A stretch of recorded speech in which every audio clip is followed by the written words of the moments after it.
Assalamualaikum warahmatullahi wabarakatuh.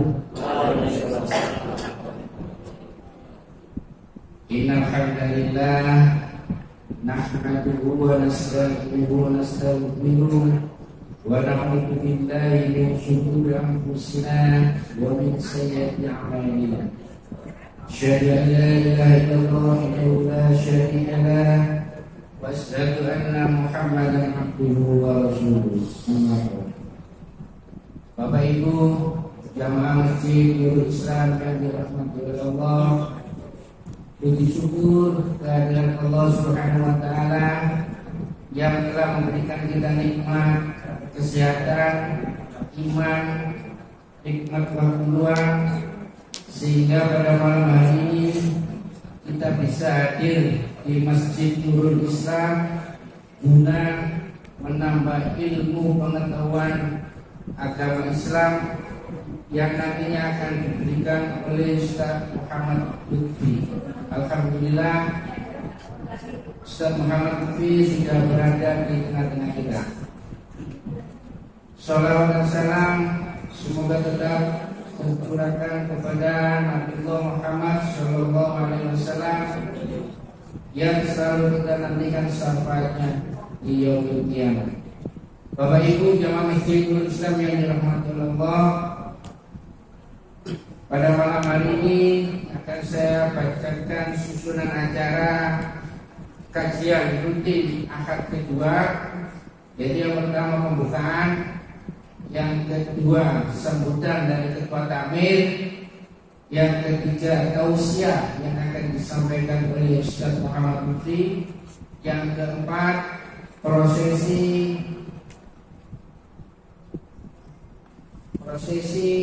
pemeluk agama Islam yang akan menjadi mualaf insyaallah saudara Michael Ronaldo Dima. Alhamdulillah, saudara Michael sudah ada di tengah kita. Dan acara yang terakhir itu doa dan duduk. Untuk menyingkat waktu, marilah pada malam hari ini kita buka dengan bacaan basmalah. Acara selanjutnya yaitu sambutan dari ketua takmir Masjid Nurul Islam yang akan disampaikan oleh Ustaz Usman dulu. Pada Usman dulu, silakan. Assalamualaikum warahmatullahi wabarakatuh. Alhamdulillahirabbil alamin wa bihi nasta'inu ala umuri din. Asyhadu an la ilaha illallah wahdahu la syarika lah wa asyhadu anna Muhammadan abduhu wa rasuluh. Allahumma shalli ala Muhammadin wa ala alihi wa ashabihi wa man tabi'ahum bi ihsan ila yaumil. Alhamdulillah, Bapak dan Ibu-ibu serta jamaah sekalian yang dirahmati oleh Allah Subhanahu wa taala. Alhamdulillah pada malam hari ini bersyukur kita kepada Allah atas segala limpahan rahmat, atas segala nikmat yang telah diberikan kepada kita semua, khususnya nikmat kesehatan dan nikmat iman, nikmat Islam, sehingga pada malam hari ini kita sempat dan mau hadir di tempat yang insyaallah ini menjadi ladang pahala kita sebagai umat Islam yang mau menuntut ilmu, mau belajar, di mana jika kita berada di dalamnya, insyaallah kita akan berada di bawah naungan lindungan Allah Subhanahu wa taala. Salawat dan salam semoga tetap tercurahkan kepada Nabi Muhammad sallallahu alaihi wasallam. Jemaah Masjid Nurul Islam pengajian rutin yang dirahmati oleh Allah SWT. Alhamdulillah pada malam hari ini kita melaksanakan kajian rutin pekan kedua yang seperti biasa kita laksanakan. Dan pada malam hari ini kita ada acara khusus atau spesial yang mana insya Allah nanti telah disampaikan oleh Bapak Menteri bahwasanya akan ada prosesi mu'alaf. Ada saudara kita yaitu saudara Michael Ronaldo Dima yang insya Allah akan bersyahadat dan akan memeluk agama Islam pada malam hari ini. Jadi oleh karena itu kami dari Masjidul Islam, saya sebagai takmir mengucapkan selamat kepada saudara Mental dan khususnya keluarga dari Bapak dan Ibu Rosa yang insya Allah semoga akan menjadi ladang pahala dan menjadi nikmat yang akan kita rasakan semuanya setelah nanti akan prosesi dilakukan, yaitu prosesi syahadatain seorang saudara kita yang insya Allah akan bersyahadat berhamdulillah. Dan juga saya sampaikan kepada bapak-bapak ibu sekalian, terima kasih pada Ibu Rosa keluarga telah menyampaikan kewajiban malam ini, dan insya Allah semoga pada malam hari ini acara kita berjalan lancar tanpa halangan apapun. Demikianlah yang saya sampaikan pada malam hari ini. Kami dari takmir mengucapkan mohon maaf yang sebesar-besarnya jika ada kekurangan yang terjadi pada malam acara ini, dan kami juga berdoa semoga acara prosesi malam atau syahadatain pada malam hari ini berjalan juga dengan sebaik-baiknya. Assalamualaikum warahmatullahi wabarakatuh. Terima kasih kepada Ketua Takmir Masjidul Islam yang telah memberikan sambutannya. Acara selanjutnya yaitu tausiah yang akan disampaikan oleh Ustaz Ahmad Mufi. Kepada Ustaz Ahmad Mufi, waktu dan tempat Indonesia. Assalamualaikum warahmatullahi wabarakatuh. Alhamdulillahilladzi arsala rasulahu bil huda wa dinil haq liyudhhirahu 'ala dini kullihi walau karihal musyrikun. Asyhadu an la ilaha illallah wahdahu la syarika wa asyhadu anna Muhammadan abduhu wa rasuluhu la nabiyya ba'dahu. Qala Allah ta'ala fil Qur'anil Karim, a'udzu billahi minasy syaithanir rajim.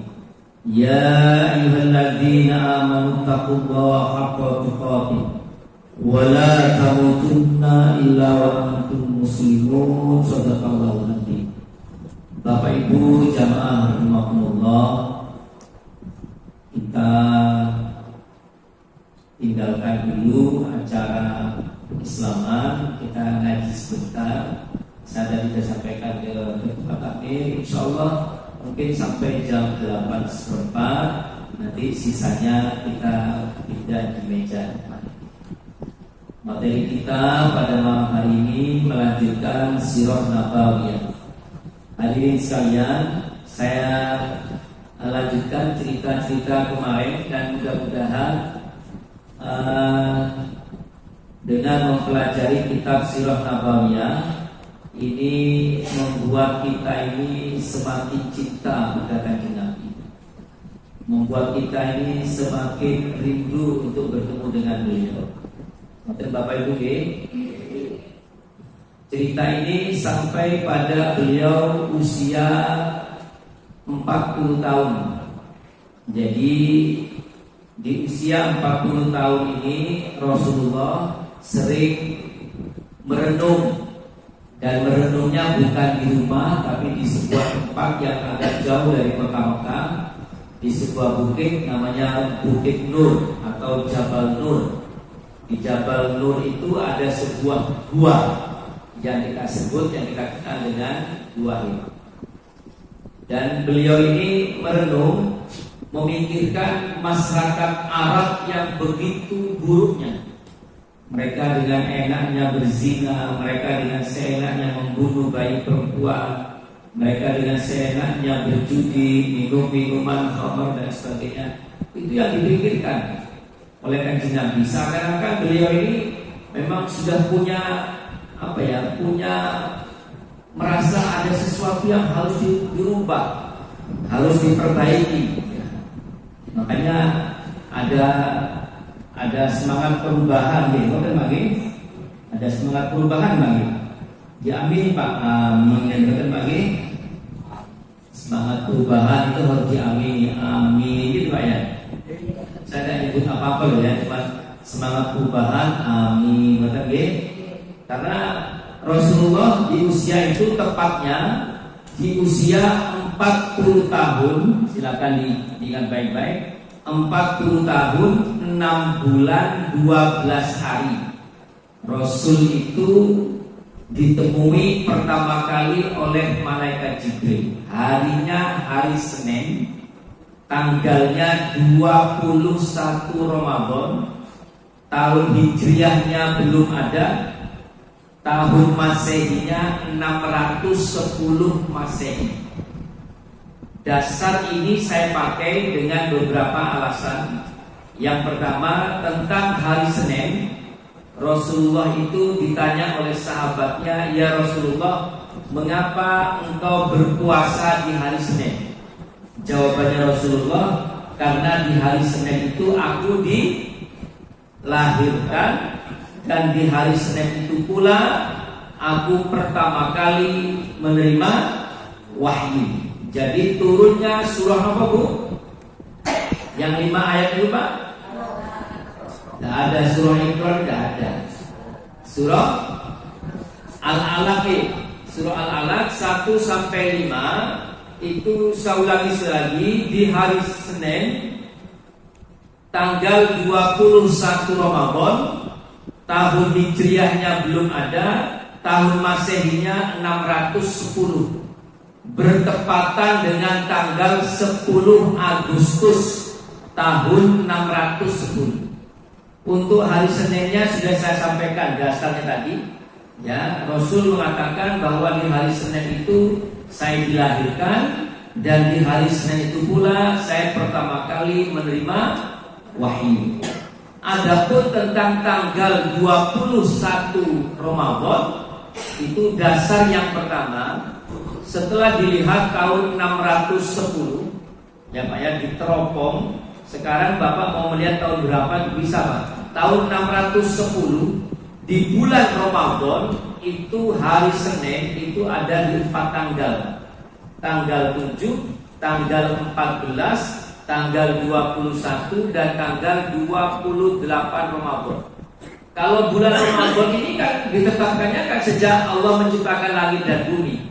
Dalam surah At-Taubah, surah yang keberapa At-Taubah?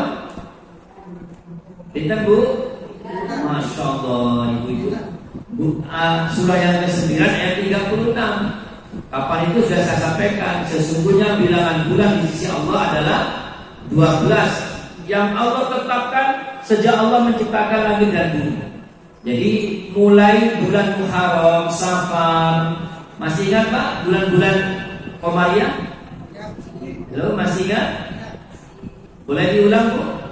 Muharram, Bu, halo. Safar. Ini ditanya begini, tadi itu pura-pura pikir ini Bapak-bapak. Okay. Muharram, Safar, Rabiul Awal, Rabiul Akhir, Jumadil Awal, Jumadil Akhir, Rajab, Sya'ban, Ramadan. Wah, nek Syawal banter, nek Syawal dari ujung-ujung. Syawal, terus Dzulqa'dah, Dzulhijjah. Ini mohon maaf, bukan ketika Adam, bukan ketika Muhammad, ketika Allah menciptakan langit dan bumi sudah Allah tetapkan 12 bulan. Jadi ini sudah. Adapun tanggal 21 tadi dasar yang pertama, setelah dilihat tahun 610 hari Senin di bulan Ramadan itu ada di 4 pilihan. Tanggal 7, tanggal 14, tanggal 21 dan tanggal 28 Ramadan. Satu dasar yang pertama. Dasar yang kedua, semua ulama sepakat bahwa yang namanya Lailatul Qadar, turunnya Al-Quran itu jatuh pada 10 hari terakhir Ramadan dan diutamakan di tanggal ganjil. Makanya tanggal 21. Ulama sepakat tanggal 21 Ramadan. Nah, muncul pertanyaan, lalu bagaimana dengan nuzulul Quran yang tanggal 17 Ramadan itu? Ya, 17 Ramadan itu hadirin sekalian yang saya baca, dan itu semuanya ulama mengatakan hal yang sama. 17 Ramadan itu turunnya Al-Quran 30 juz. Saya ulangi, Bu, 30 juz turun di langit bumi yang paling rendah, yang paling dekat dengan bumi, namanya Baitul Izzah. Nah, setelah Allah turunkan di langit bumi, maka satu persatu ayat itu turun Pak selama 23 tahun. Ya, selama kenabian Muhammad Rasulullah. Itu 30 juz turun dari satu persatu sampai selesai semuanya. Nah, turun pertama 30 juz itu surah Al-Alaq ayat 1 sampai 3 sampai ayat 5 itu pada tanggal 21 Ramadan tahun 610 Masehi. Yang kedua, hadirin sekalian, setelah turunnya wahyu ini, Rasul itu Pak oleh malaikat Jibril didekap. Didekap Pak, bukan kok dibimbing dari depan begitu Pak, tapi dirangkul Rasulullah itu. Oke? Malaikat Jibril itu muncul sekonyol-konyol Pak. Bapak bisa bayangkan, orang setiap hari tidak pernah bertemu dengan orang di dalam gua, jangankan bertemu orang. Orang lewat saja di depan gua tidak pernah. Tahu-tahu ada orang di dalam. Dan Rasul bilang dirangkul, ya sambil dikatakan, apa Pak? Iqra ya Muhammad, baca wahai Muhammad. Apa kata Rasulullah? Ma ana biqari, saya tidak bisa baca. Sampai 3 kali, akhirnya Rasul dibimbing mengucapkan ayat 1 sampai ayat 5 dari surah Al-Alaq itu. Sudah, setelah itu Rasul pulang. Rasul pulang menuju ke mana? Turun dari Gua Hira, Rasul menuju ke mana? Ke Balai RT atau ke mana? Halo, Bapak Ibu, ke Polsek atau ke mana ini? Ya, Rasul pulang menuju ke rumahnya, ya bertemu dengan istrinya. Siapa nama istrinya? Khadijah binti Khuwailid. Saya ulangi Bukit, Khadijah binti Khuwailid. Betapapun cintanya Rasul, betapapun cintanya Khadijah, tetap nama ayahnya yang disebut. Tetap nama ayahnya. Pernahkah kita mendengar Khadijah Muhammad? Pernah mendengar? Aisyah Muhammad. Kalau sekarang banyak pejabat menggabungkan nama istri dan suaminya, mau silakan. Saya hanya menyampaikan Rasul masih kurang mulia apa? Ya, betapa cintanya Khadijah pada Muhammad tetap yang disebut dalam sirah, dalam sejarah Khadijah binti Khuwailid, Aisyah binti Abu Bakar, Hafsah binti Umar. Ini istri Rasul semua. Ya, bukan kok dikatakan Khadijah Muhammad, Aisyah Muhammad. Tidak. Oke, sudah. Maka datanglah Rasulullah menemui istrinya. Kalimat ini sangat terkenal sekali. Apa kata Rasulullah? Zammiluni, zammiluni, selimuti aku, selimuti aku. Rasul kedinginan. Kedinginan bukan karena Rasul kehujanan, bukan, karena didekap oleh orang yang tidak dikenal. Rasul pun juga sampai kesulitan bernafas. Dan selain didekap juga Rasul ketakutan. Manusiawi sekali Pak. Manusiawi sekali. Di dalam guanya tidak terlalu besar, dan pernah ada orang lewat. Jangankan orang masuk, lewat pun tidak pernah. Kok ujung-ujung ada orang. Ini hadirin sekalian. Terus Rasul ditanya oleh istrinya, ada apa? Ini Pak, Rasulullah Pak, kalau sudah bertemu dengan istrinya Pak, langsung Pak, separuh dari masalah itu langsung hilang. Karena apa? Khadijah itu bukan perempuan biasa. Dia orang yang paling sayang pada Rasulullah, dan dia juga total membela Muhammad Rasulullah.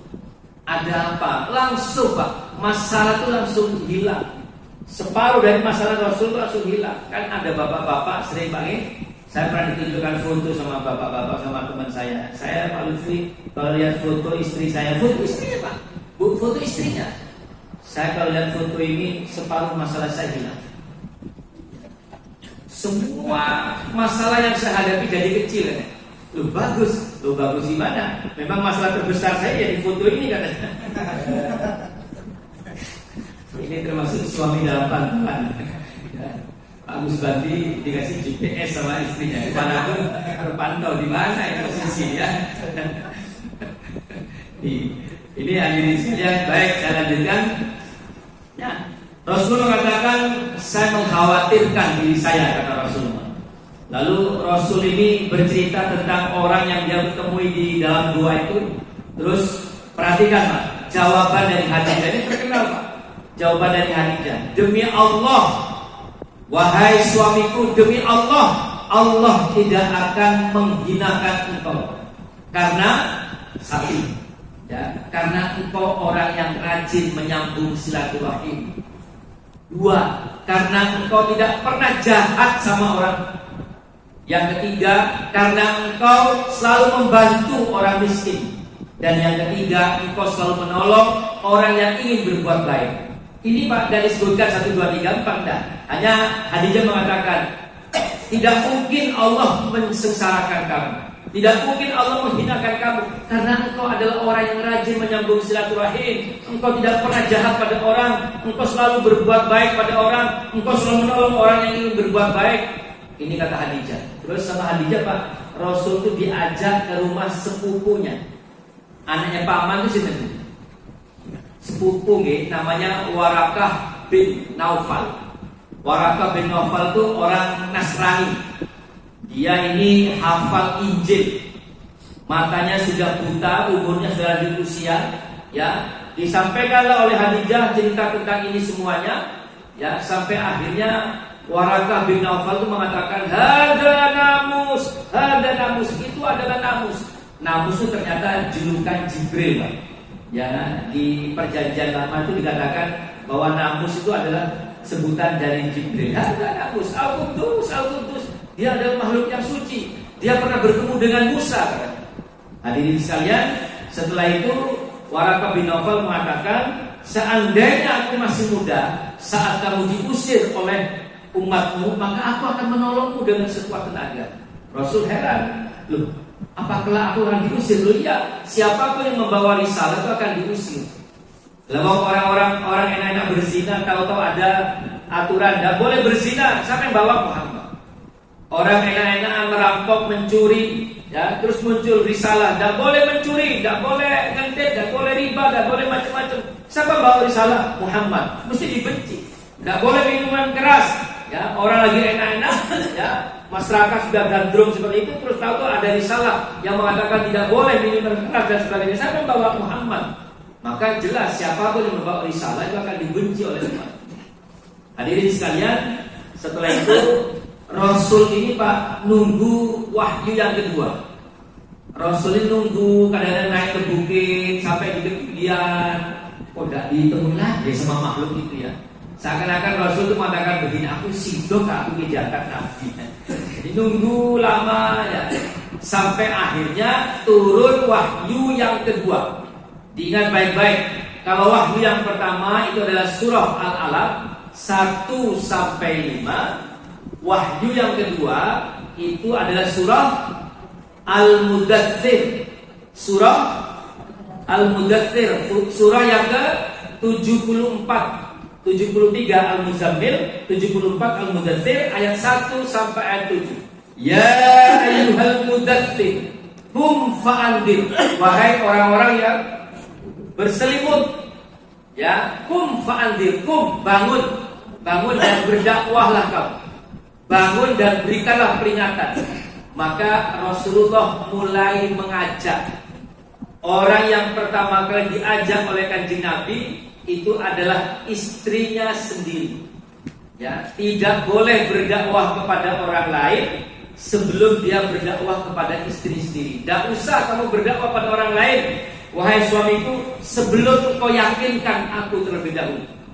Maka orang pertama yang masuk Islam adalah Khadijah. Jangan lupa di buku dikatakan hanya Khadijah, tapi jangan lupa di belakang itu ada ekornya dan anak-anaknya. Anak-anaknya langsung dikumpulkan oleh Kanjeng Nabi. Diceritakan bahwa aku sekarang sudah diangkat sebagai Nabi, maka berimanlah kamu kepada Allah dan kepadaku. Pak, Bu, nun sewu, Kanjeng Nabi punya anak berapa? Ayo, punya anak berapa? Iki bayar soal pilihan ganda. Pinten Bu? Dari Khadijah itu 6. Dari Khadijah 6. Nanti di Madinah Rasul menikah lagi dengan perempuan namanya Maria Al-Qiftiyah. Itu punya anak satu bernama Ibrahim. Rasul itu dari Khadijah punya anak 6, 2 laki-laki dan 4 perempuan. Anaknya Rasul yang laki-laki, dicatat baik-baik, anaknya Rasul yang laki-laki tidak pernah berumur panjang, Pak. Jangankan dewasa, akil balik pun tidak sempat. Ya, anak laki yang pertama, anak yang nomor 1 itu namanya Qasim. Makanya Rasul disebut dengan Abul Qasim. Bapaknya Qasim meninggal di usia 26 bulan. Jadi hanya 2 tahun lebih sedikit. Baru setelah itu Rasul punya anak perempuan 4. Yang pertama Zainab, yang kedua Ruqayyah, yang ketiga Ummu Kulthum, dan yang keempat Fatimah. Soalnya Zainab. Lah ini belajar sirah yang begini. Ya lapo kalau jenenge wong. Ya, ini keluarga Rasul ya. Kalau kita cinta sama Rasul, paling tidak keluarganya kita kenal. Yang pertama Zainab, yang kedua Ruqayyah, yang ketiga Ummu Kulthum, dan yang keempat Fatimah. Nomor 1 sampai nomor 1 laki-laki tadi meninggal. Yang 4 perempuan ini, perhatikan baik-baik, yang 4 perempuan ini menangi ayahnya menjadi nabi. Ingat baik-baik, semuanya ini anak 4 perempuan ini, alhamdulillah. Terima kasih. 4 anak perempuan ibu, menurut saya begini, menangi ayahnya menjadi nabi. Sudah. Terus setelah Rasul jadi nabi, Rasul diangkat nabi umur berapa? 40 tahun. Rasul masih punya anak 1 lagi, laki-laki bernama Abdullah. Lah ini Pak, di Abdullah ini Pak ada julukan. Ini jangan salah paham, ini bukan nama anak. Saya kapan hari itu pernah dengar seorang ustaz mengatakan Rasul itu punya anak laki 8, 4 laki 4 perempuan. Mohon maaf saya koreksi. Anaknya Rasul yang laki itu cuma 2, Qasim dan Abdullah. Adapun karena Abdullah ini lahir setelah Rasul menjadi nabi, maka Abdullah ini punya julukan At-Thayyib dan At-Takhir. At-Thayyib itu artinya yang baik, At-Takhir itu artinya yang suci. Itu bukan nama, itu julukan dari Abdullah. Sudah 4 perempuan ini meninggal. Yang 3, yang Zainab, sama Ruqayyah dan Ummu Kulthum ini meninggal lebih dulu daripada Rasulullah. Nanti Bapak Ibu silakan dibaca percintaan. Ini Pak, romantika percintaan luar biasa Zainab dengan Abul As ibn Rabi. Percintaan 2 agama. Percintaan 2 agama. Nanti silakan dibaca. Jadi Zainab ini sudah memeluk agama Islam, yang sama Abul As itu belum memeluk agama Islam. Lalu setelah itu Zainab Rasul hijrah ke Madinah. Yang begitu hijrah ke Madinah, ternyata ada perang Badar. Perang Badar berhadapanlah kaum muslimin dengan kaum kafir Quraisy. Di kaum muslimin ada Rasulullah Muhammad sebagai ayahnya Zainab, sedangkan di kaum kafir Quraisy ada Abul As ibn Rabi sebagai suaminya. Ini romantika percintaan yang luar biasa. Sampai akhirnya perang Badar dimenangkan oleh umat Islam. Walaupun pasukan berbanding 1-3. Abul As ditawan. Untuk menebus tawanan itu, orang-orang kafir Quraisy harus menyerahkan harta sebagai tebusan. Zainab itu menyerahkan kalung pemberian ibunya. Ibunya siapa? Kalung pemberian Khadijah untuk dijadikan tebusan. Rasulullah begitu melihat tebusan itu langsung menangis Pak. Air matanya menetes melihat kalungnya istrinya. Inilah kalung bojoku. Itu berarti orang mantuku nanti ini. Jadi sudah ceritanya nanti lain lagi ya, lain hari. Itu hadirin sekalian. Terus yang Ruqayyah dengan Ummu Kulthum ini adalah istri dari sahabatnya Rasul yang bernama Utsman bin Affan. Utsman bin Affan itu sahabatnya Rasul yang paling kaya. Sampai hari ini saya cerita, itu ada rekening bank di Madinah atas nama Utsman bin Affan. Sampai hari ini ada. Dan Utsman bin Affan itu Pak sahabatnya Rasul yang paling sopan. Ya. Utsman bin Affan sebagai contoh. Utsman bin Affan itu kalau mau buang air besar, kalau mau ke toilet Pak, semua anggota keluarganya Pak disuruh keluar dulu. Ais metua dulu, sudah aku ada repot ya wis ate ini. Ais mari dan metua ya. Karena Utsman mau ke kamar mandi, mau buang air besar, itu disuruh keluar. Semua anggota keluarga saking lembutnya Pak. Mungkin takut ada suara tidak sopan, mungkin ada khawatir ada bau tidak sopan. Kalau kita kan enggak Pak, kita kan malah tembak-tembakan dari luar sama dalam toilet. Kalau kita malah tembak-tembakan, boleh jadi yang dalam toilet nembak duluan Pak, dibalas sama yang di luar. Tapi kalau Utsman tidak disuruh keluar dulu, saudara keluarganya itu. Suatu saat Rasul itu duduk dengan sahabatnya, betisnya kelihatan Pak. Ya, Abu Bakar masuk, Umar masuk, betisnya dibiarkan oleh Rasul tersingkap. Begitu Utsman masuk, ditutup. Sampai Umar protes. Umar kan seperti pentol korek, disuruh langsung blus gitu Pak. Langsung protes, ya Rasulullah, tadi kami masuk kau biarkan betismu tampak, sekarang Utsman masuk kau tutup ya Rasulullah. Apa kata Rasulullah? Jangankan aku, malaikat sungkan sama Utsman. Jadi ketika Zainab meninggal, ketika Ruqayyah meninggal, maka Utsman dinikahkan dengan Ummu Kulsum. Ketika Ummu Kulsum meninggal, apa kata Rasulullah? Seandainya setelah Ummu Kulsum meninggal, itu kan tinggal Fatimah, tapi Fatimah kan sudah menikah dengan Ali bin Abi Thalib. Ya, apa kata Rasulullah? Seandainya aku masih punya anak perempuan lagi, aku nikahkan dengan Utsman. Makanya beliau ini Utsman bin Affan dapat julukan pemilik dua cahaya, Dzun Nurain, pemilik dua cahaya. Itu julukan dari Utsman bin Affan. Adapun Abu Bakar dan Umar ini sahabat sekaligus mertuanya.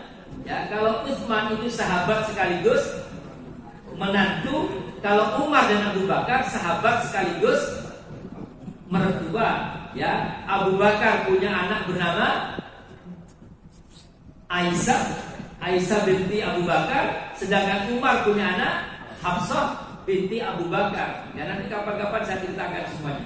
Semuanya dinikah oleh kanjeng Nabi. Sudah misalnya, ini anaknya Rasul. Hafsah, Aisyah belum ada. Karena Rasul masih punya satu istri, yaitu sinten?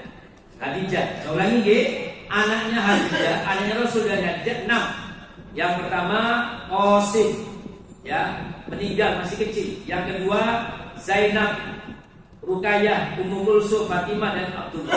Abdullah pun juga meninggal belum umur 3 tahun Pak.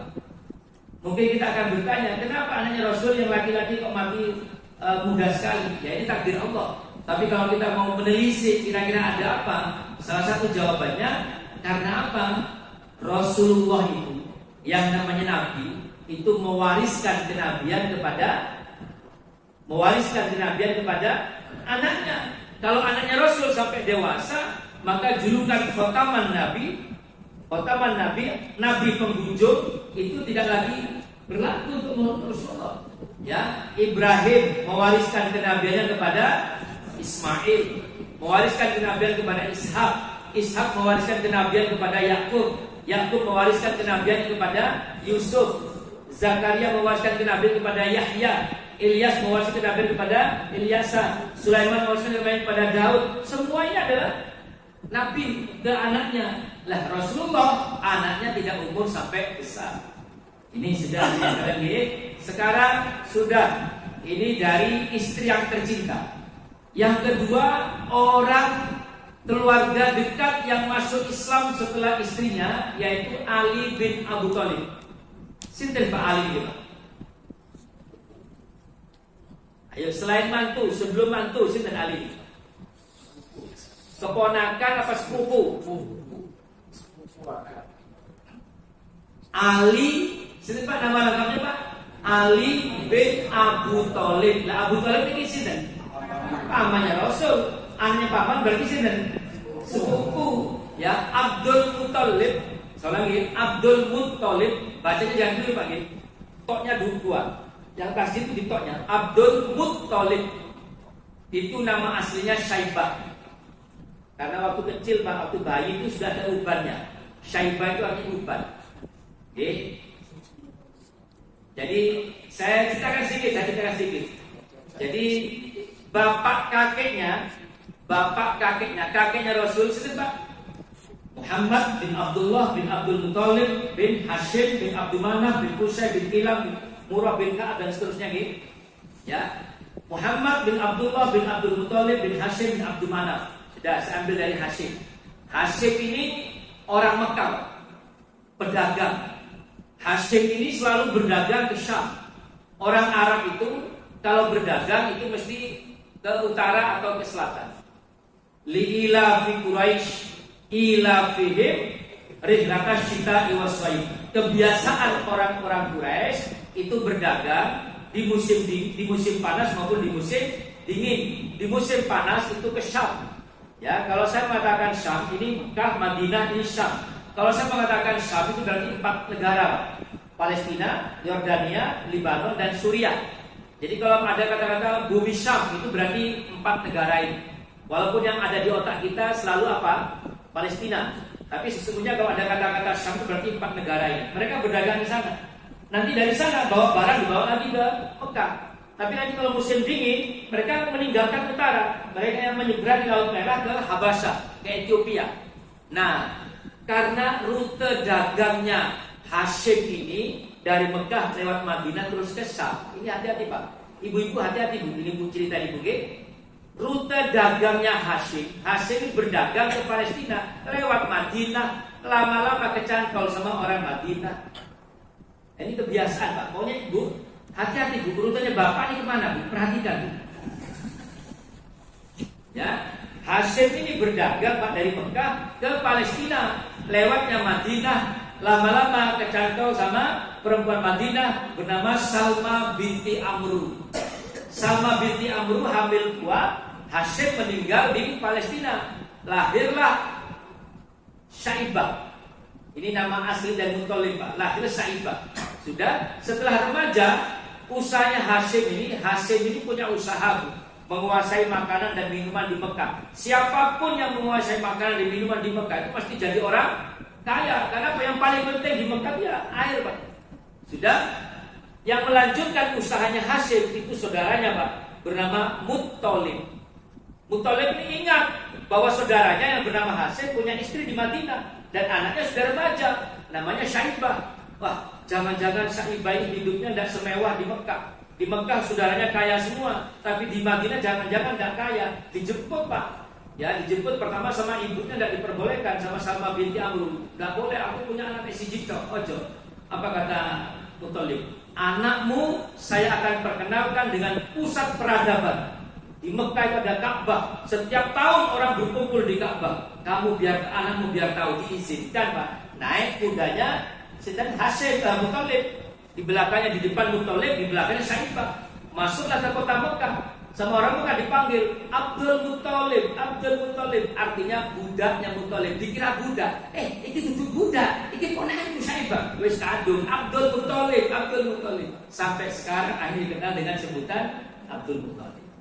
Abdul Muttalib ini punya 13 anak. Yang 3 perempuan, yang 10 itu laki-laki. Yang 10 laki-laki itu Pak ya, Harith, Zubair. Terus ada lagi namanya Abbas. Pernah dengar Abbas? Hadis ini riwayat Ibnu Abbas. Abbas, Hamzah, Abu Thalib, Muqawwim, Muqaddah, Dirar, Abu Lahab sama Abdullah. Jadi Abdullah dengan Abu Thalib ini sama-sama anaknya Muttalib. Ya, yang 3 perempuan itu bernama Awir, Atika sama Safiyah. Ini hadirin sekalian. Berarti Ali ini sinten Ali ini? Berarti Ali sinten Ali? Apanya Muhammad? Ali sepupu Pak. Saya ulangi, Abdul Muttalib punya anak Abu Thalib dan Abdullah. Abdullah punya anak bernama Muhammad. Abu Thalib punya anak Ali. Berarti Ali dan Muhammad apa? Ini yang pertama. Walaupun kelak akhirnya menjadi anak mantu, menikah dengan putri bungsu yang bernama Fatimah. Dan orang ketiga yang masuk Islam, perhatikan baik-baik, adalah Zaid. Zaid dulu, Zaid ini Pak anak angkat. Soalnya ini anak angkatnya Rasulullah, Zaid bin Haritha.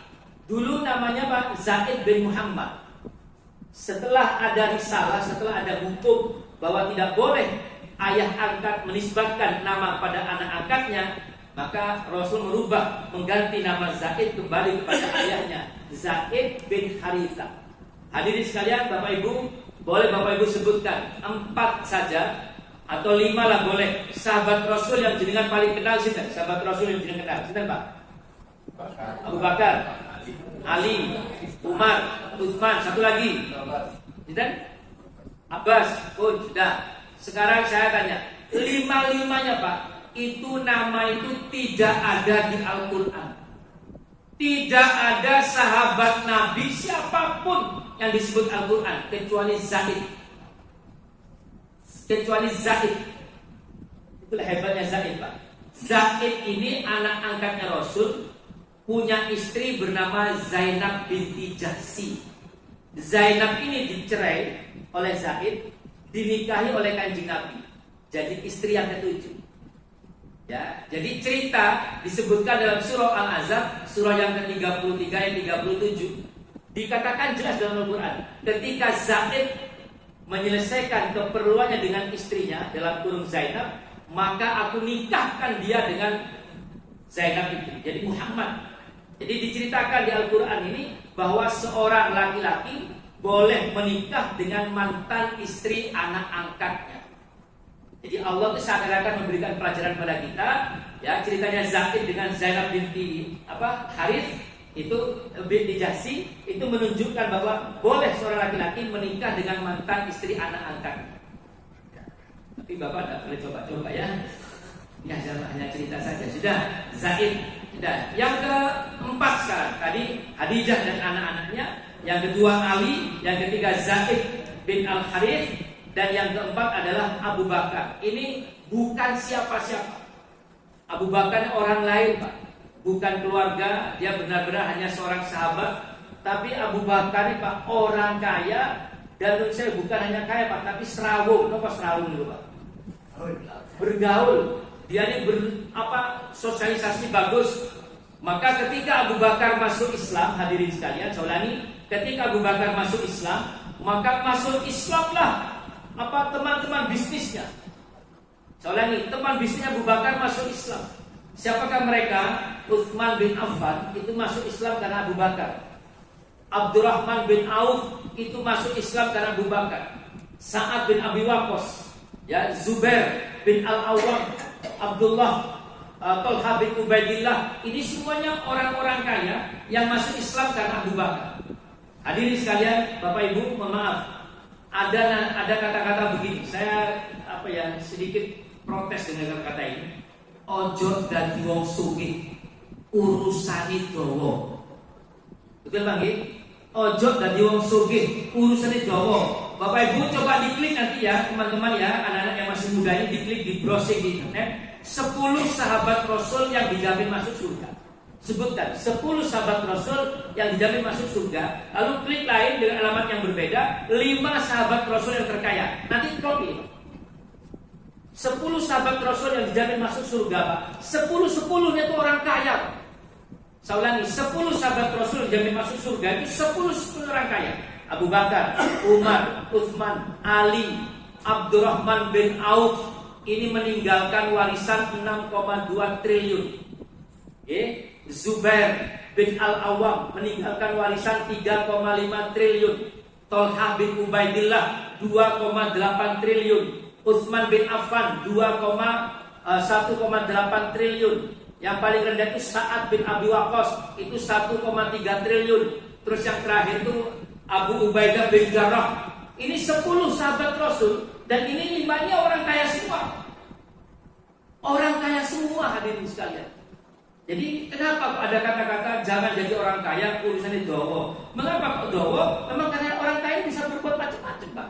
Ditanya pernah nyumbang masjid dah? Sama malaikat ditanya dalam hisab. Orang kaya, kamu pernah nyumbang masjid? Pernah malaikat. Dari ini saja urusnya panjang. Dari mana uang kamu sumbangkan? Bagaimana cara kamu nyumbangkan? Ya, ditanya lagi pernah haji? Pernah malaikat. Dari mana uang hajinya? Bagaimana kamu cara berani? Panjang Pak urusnya Pak.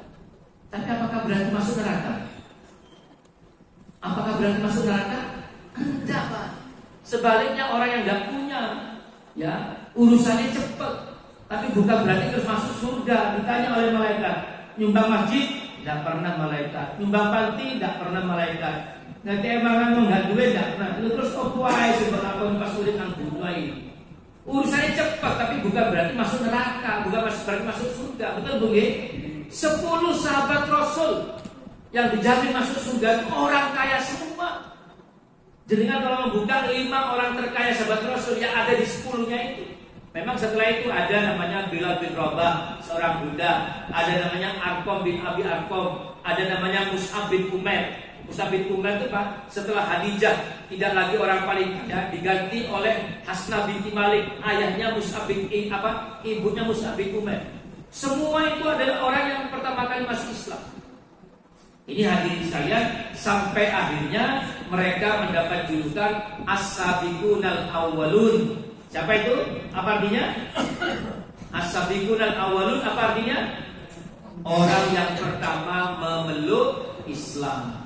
Bapak Ibu, Mas nanti sama lihat As-Sabiqunal Awwalun, orang-orang yang pertama kali memeluk Islam. Bu, mohon maaf, tidak ada nama Umar Ibnul Khattab. Dari daftar orang-orang yang pertama kali masuk Islam, tidak ada nama Umar Ibnul Khattab. Tapi akhirnya setelah mendapatkan hidayah, justru Umar Pak punya kehormatan. Jenazahnya bisa bersanding dengan Muhammad Rasulullah di Masjid Nabawi Pak, di sebelah Raudhah. Itu ada makamnya Sayyidina Umar, sebelahnya ada makamnya Sayyidina Abu Bakar, yang paling kanan makamnya Rasul Muhammad. Istrinya yang habis-habisan mengorbankan kekayaannya, Khadijah binti Khuwailid, tidak ada kesempatan. Utsman bin Affan itu Pak ketika perang memberikan 750 kuda, tidak ada kesempatan bersandar dengan bersanding dengan Muhammad Rasul. Yang namanya Abdurrahman bin Auf itu orang paling kaya, kapaknya terbuat dari emas. Dia memberikan 1000 unta, 1000 kuda, tapi tidak punya kesempatan. Justru Umar yang terlambat masuk Islam, jenazahnya bersanding dengan Muhammad. Makanya Bapak Ibu yang terakhir yang saya sampaikan, yang bicara malam hari ini, yang jenengan undang sebagai ustaz pada malam hari ini, ya mohon maaf, dan mungkin juga jenengan semuanya, tidak ada jaminan Pak bahwa kelak matinya dalam keadaan husnul khotimah. Nah, kita kembali menghadap kepada Allah dalam keadaan husnul khotimah, tidak ada jaminan. Kalau jangan tidak menjaga hari demi hari, jam demi jam, menit demi menit, detik demi detik, dijaga dengan sampai melakukan kemaksiatan. Dan mohon maaf, saudara kita yang sekarang ini belum berislam. Sebentar lagi Allah izinkan bila berislam, mohon maaf, belum tentu nanti akhirnya lebih mudah dari jenengan.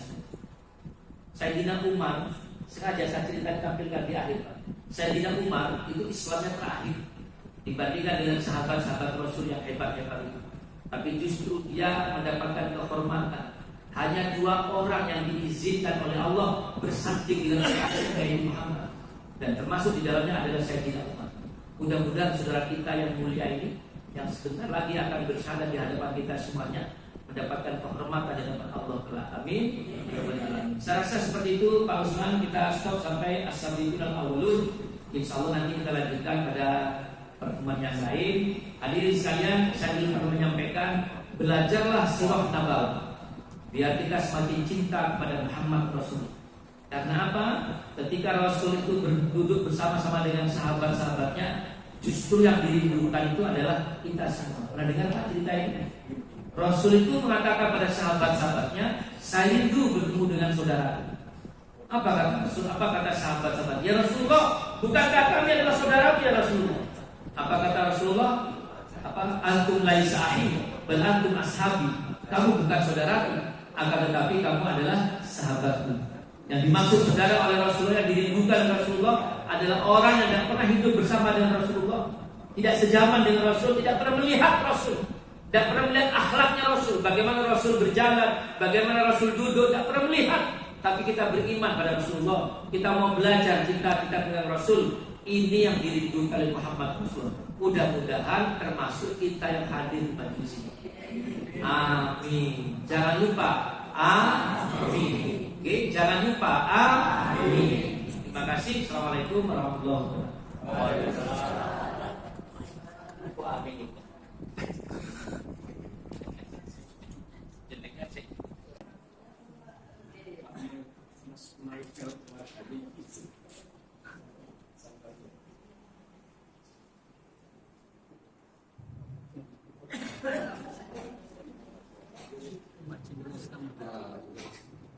Ada lagi Pak ini. kan banyak kitchen Islam. pokoknya ada tempat Apa pernah hubungan keluarga? Sini Bu. Sudah apa? Khusus seperti Ali dan Muhammad. Saya ini kalau nanti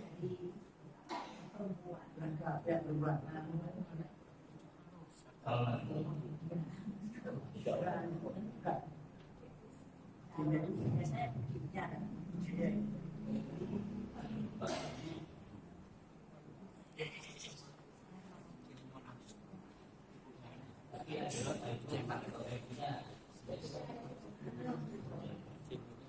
Assalamualaikum warahmatullahi wabarakatuh. Bismillahirrahmanirrahim. Alhamdulillah la haula wa la quwwata illa billah. Asyhadu an la ilaha illallah wahdahu la syarika lah wa asyhadu anna Muhammadan abduhu wa rasuluh. Bapak Ibu yang berbahagia, alhamdulillah pada malam hari ini kita menyaksikan sesuatu yang mungkin Bapak Ibu belum pernah lakukan. Saya belum pernah belajar seperti ini. Saya lahir tahun 19. Saya belum pernah bersahadat bersaksikan di depan masjid ini. Boleh jadi sahadat saudara kita nanti mungkin lebih bagus juga. Bersyukurlah. Mudah-mudahan Bapak Ibu yang lahir sebagai Islam, mudah-mudahan selalu dalam bimbingan Allah SWT. Sebelum kita masuk pada inti dari acara kita, saya beberapa kali menyaksikan dan melakukan seperti ini. Jadi saudara Michael tenang saja, mungkin bisa diceritakan dulu kepada majelis yang ada di sini, apakah ada paksaan dengan untuk memeluk Islam? Tidak ada paksaan, tidak ada persyaratan begini. Gimana juga?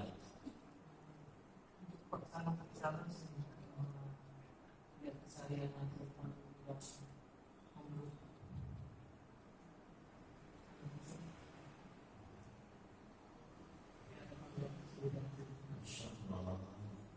Ibu kita jadi Mas Michael ini walaupun memang akan melintai, tapi hatinya itu terpanggil untuk berislam kepada Allah karena melihat teman-teman dekatnya yang selama ini sudah Islam. Dia merasa terpanggil dan merasa pas, betul ya? Ada lagi yang lain?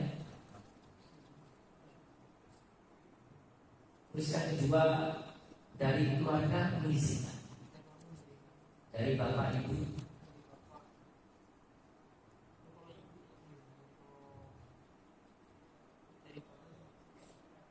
Ya, memang untuk Islam itu tidak harus mendapat izin dari orang tua, tapi ketika orang tua tahu akan lebih bagus. Ya, khusus untuk agama itu memang kita tidak minta rekod dari siapapun.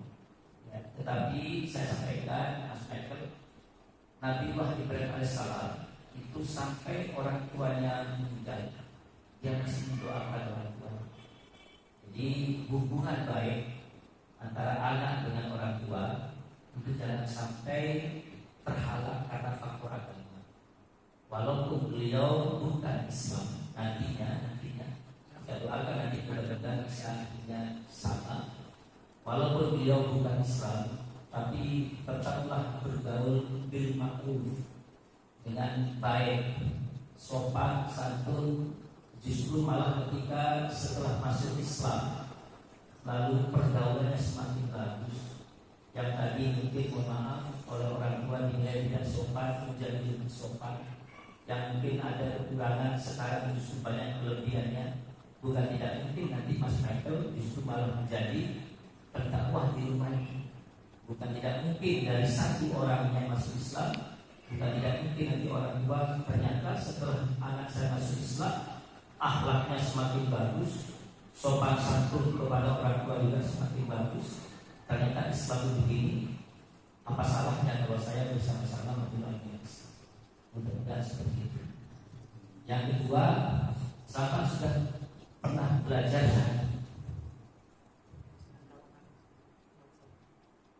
bisa diucapkan sebentar.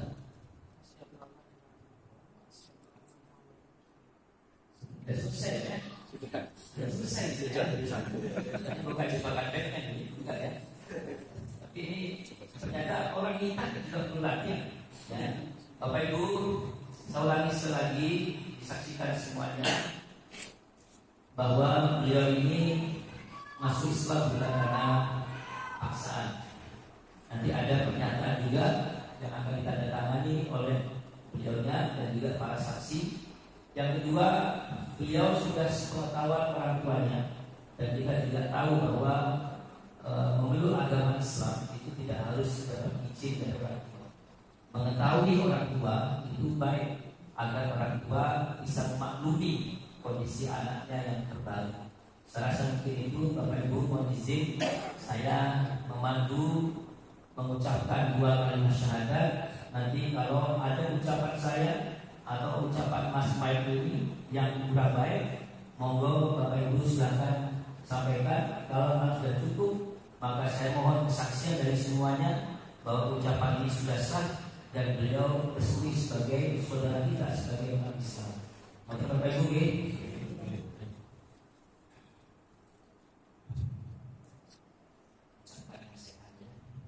Bismillahirrahmanirrahim. Asyhadu alla ilaha illallah.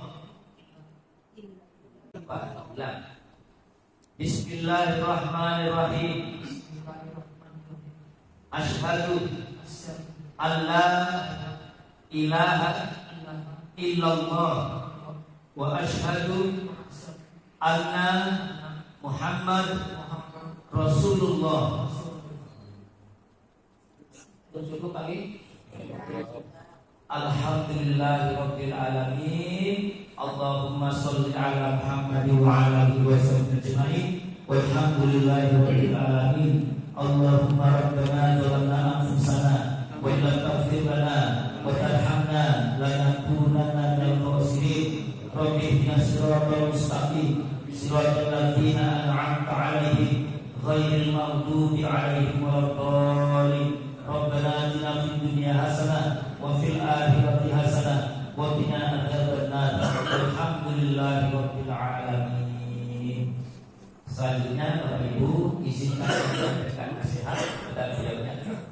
Mas Michael tadi sudah tahu yang disampaikan ya. Ya, itu walaupun tidak diterjemahkan tapi artinya saya bersaksi tidak ada Tuhan yang patut disembah. Tuhan itu artinya segala sesuatu yang membuat kita tunduk kepadanya. Soalnya tidak ada Tuhan yang patut disembah illallah kecuali hanya Allah. Takutnya kita hanya kepada Allah, baktinya kita kepada Allah, taat mengabdinya kita hanya kepada Allah. Wa asyhadu anna Muhammadar Rasulullah, dan saya bersaksi bahwa Muhammad adalah utusan Allah, Rasulullah. Paham ya? Yang kedua, aku maaf. Alhamdulillah.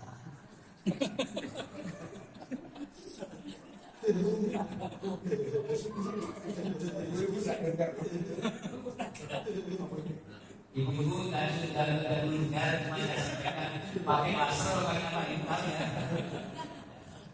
Alhamdulillah. Masya Allah. Saya tertarik dengan kitab. Baik ini Mas. Dalam Islam itu ada kewajiban yang harus segera dilakukan. Setelah ini anjuran saya anjuran saya segera mandi janabah. Jadi setelah ini mandi janabah, mandi hadas besar. Ya, setelah mandi hadas besar, nanti kalau itu bisa tanya ke teman-temannya ya bagaimana tata caranya. Setelah ini karena ini sudah masuk waktunya sholat isya, nanti segera mengerjakan sholat isya. Bagi umat Islam itu ada rukun Islam, ada rukun iman. Rukun Islam itu yang pertama bersyahadat. Alhamdulillah Mas Michael sudah bersyahadat. Kewajiban yang kedua adalah mengerjakan sholat. Ibadah yang pertama kali dihisab oleh Allah adalah sholat. Inna sholata tanha 'anil fahsya wal munkar. Sesibuk apapun, sesulit apapun, jangan pernah meninggalkan sholat. Sholat itu kalau bisa dengan sehat lakukan berdiri. Tidak bisa berdiri dengan duduk, tidak bisa duduk dengan berbaring. Di perjalanan boleh sholat di mobil, di kereta boleh. Tidak bisa melakukan 4 rakaat, lakukan 2 rakaat. Tidak bisa mengerjakan di waktu zuhur, kerjakan di waktu asar. Namanya jamak, namanya qasar. Dengan pakaian yang bagus silakan. Tidak pun satu perintah dari Allah, jangan pernah meninggalkan sholat. Sesibuk apapun, jangan pernah meninggalkan sholat. Karena apa? Sholat sudah Allah berikan dispensasinya, keringanan-keringanannya. Yang ketiga itu puasa atau zakat? Puasa. Jadi yang ketiga adalah zakat, bukan puasa. Rukun Islam yang ketiga itu adalah zakat. Karena apa? Di otak kita ini dikira zakat fitri, ya. Padahal ada namanya apa? Zakat mal. Ya, makanya zakat itu perintah nomor 3. Yang keempat baru puasa. Puasa ada yang fardu yaitu di bulan Ramadan, ada yang sunnah macam-macam. Nanti silakan tanya ke teman-temannya. Dan yang kelima haji apabila mampu. Ada lagi rukun iman. Rukun iman itu percaya kepada Allah. Yang kedua percaya kepada malaikat. Yang ketiga percaya kepada kitab. Yang keempat percaya kepada Rasul. Yang kelima percaya kepada hari akhir. Dan yang keenam percaya pada takdir baik dan takdir buruk atau qadar dan qadar. Saya rasa mungkin itu berkah yang bisa saya sampaikan karena waktu ini juga tidak panjang. Saya hanya minta dengan sungguh-sungguh ya bersyukurlah. Ya, Mas Michael tetap mau dipanggil Michael atau ganti nama. Kalau perlu kita umumkan sekarang.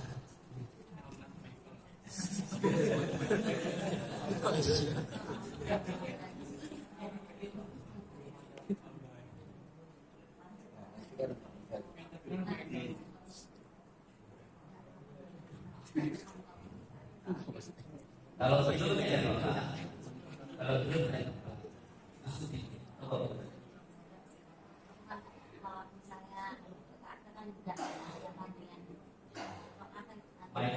Michael itu istilahnya di kaki. Kalau Abraham kan berani, kalau Yusuf kan Yosef, kalau David kan Daud, kalau Pinter, kalau itu asal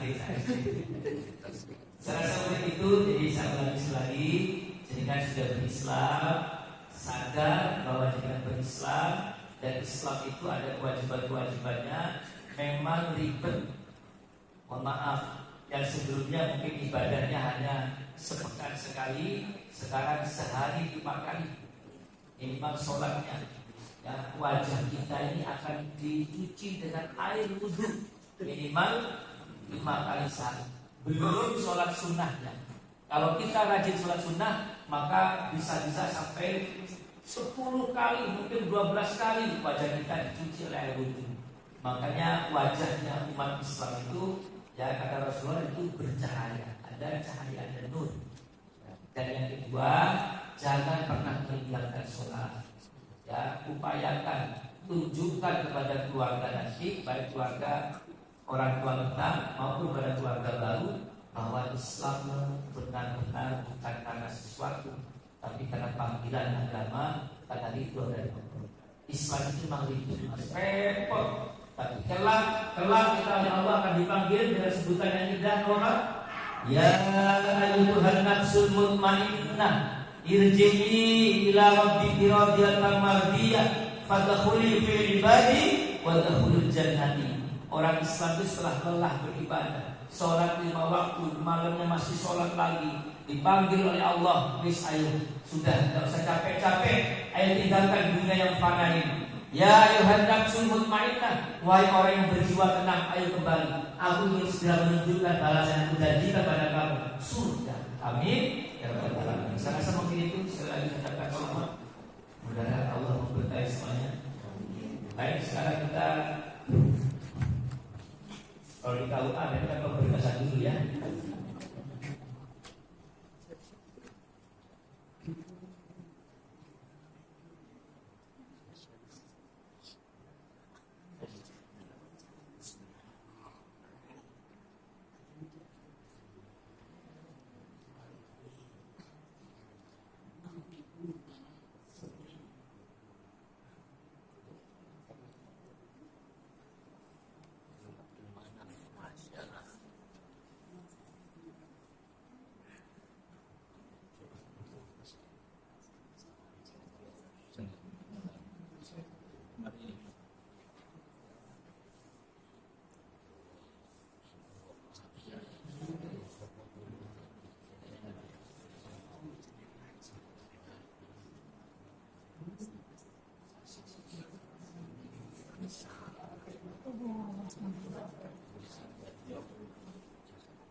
Tulis channelnya apa?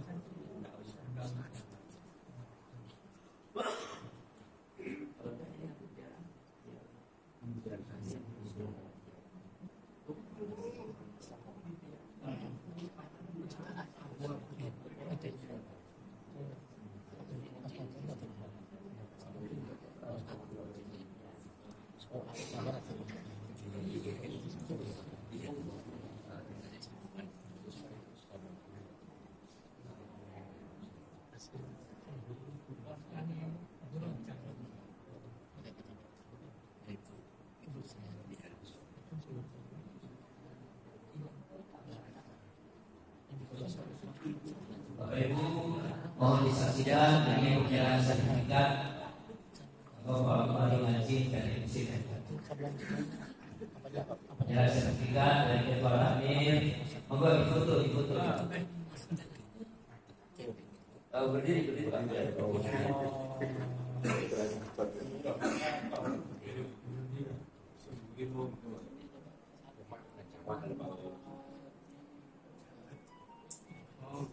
Ada lagi mau diberikan?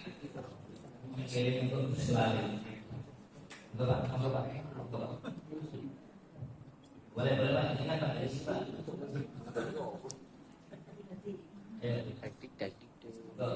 Ibu tuh. Satu, dua, tiga. Bapak Ibu, masjid ini dipilih oleh beliau sebagai tempat untuk menjadi orang baru. Dan ini kehormatan bagi masjid ini. Mudah-mudahan masjid ini berkah dan apapun yang dilakukan dalam masjid ini selalu dalam lindungan Allah Subhanahu wa taala. Selalu dalam keberkahan Allah Subhanahu wa taala. Itu Pak Usman, saya kembalikan. Terima kasih. Assalamualaikum warahmatullahi wabarakatuh. Waalaikumsalam.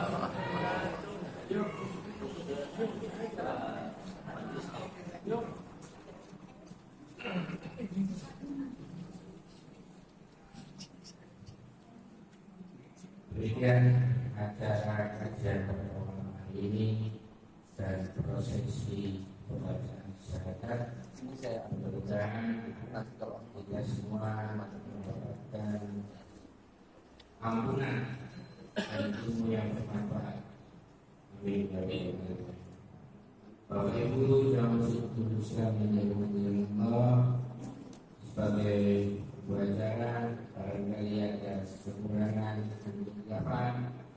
Saya mohon maaf dan saya diri. Assalamualaikum warahmatullahi wabarakatuh.